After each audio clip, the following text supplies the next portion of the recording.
Hello everyone! In this video, I'm going to be addressing another common interview question, which is, how do you make a difficult decision? At times, making any decision can be hard, and answering this question in an interview can be really challenging as well. So why are interviewers even asking this question in the first place? As with any new job, you'll be under a lot of pressure. The interviewer wants to know that you have the ability to critically think and handle the stress of any challenge thrown your way. It's good to note that this question can be asked in a variety of different ways, like how do you make important decisions, or what skills do you use when making decisions? The key thing here is to keep in mind that when preparing for this question, you want your interviewer to know that you can make a difficult decision and work independently. This is especially important in entry-level positions where you might not have that much experience. So let's get into it.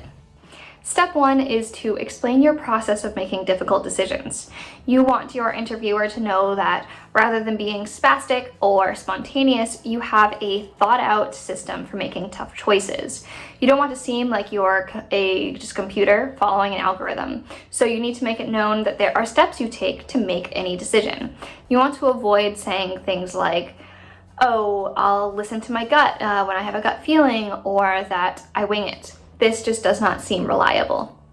Even though there are moments where you just have to make a decision on the spot, you should still have a logical way of making a decision.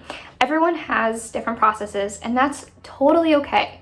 You might be someone who likes feedback from others, or you might be someone who takes a more logical approach and looks at statistics and facts and does their research, or maybe you do both.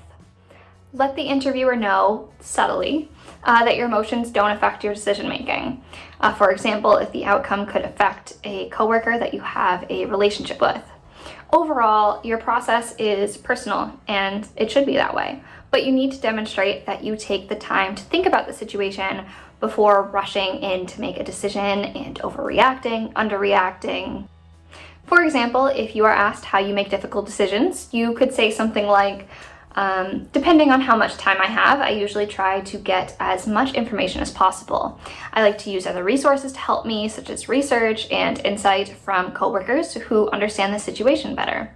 If I had to make a similar decision in the past, I use that experience to help me as well. After compiling everything together, I take the time to weigh the pros and cons before making the decision. The second step kind of gives you an opportunity to brag about yourself, and this is to give an example from a past experience.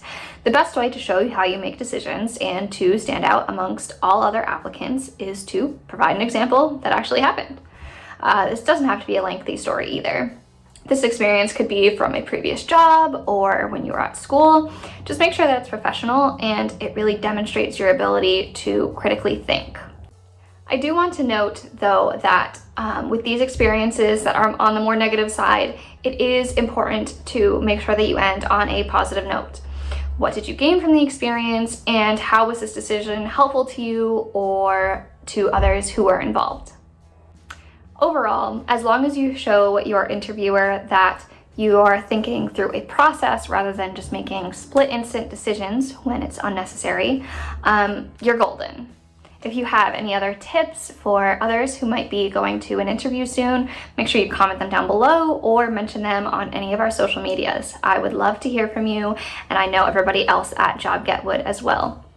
If you are in the market for any other job, career, or just general work advice, check out our blog for some amazing content there.